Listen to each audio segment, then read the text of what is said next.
સમગ્ર દેશ અને ગુજરાતમાં વિકસિત ભારત સંકલ્પ યાત્રાના કાર્યક્રમ ચાલી રહ્યો છે.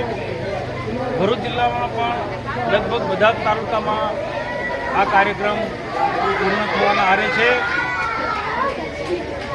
આજે વાલિયા તાલુકાના આ પઠાર ગામે આ કાર્યક્રમ આજના દિવસે યોજાયો. આ પહેલાં સવારમાં વિઠ્ઠલ ગામે આ કાર્યક્રમ યોજાયો.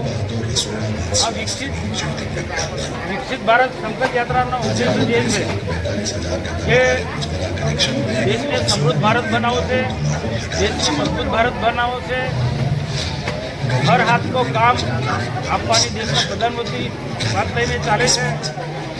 એના માટે સરકારની અલગ અલગ પ્રકારની ગરીબલક્ષી યોજનાઓ રાજ્ય સરકાર અને ભારત સરકારની છે. જેની બધા જ લોકોને જાણકારી મળે એ બધી યોજનાથી એક ગ્રામ પંચાયત દીઠ જઈ અને અનેક આગેવાનો આ સરકારની વિવિધ યોજના વિશે માહિતી કરે છે.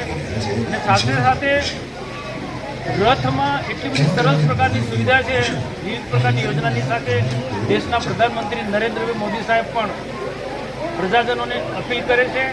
સરકારની યોજના વિશે તેઓ પણ માહિતગાર પ્રજાને કરે છે અને અપેક્ષા રાખે છે કે આવનારા દિવસોમાં સૌ બધા સાથે રહીને દેશને એક સમૃદ્ધ ભારત બનાવે, મજબૂત ભારત બનાવે.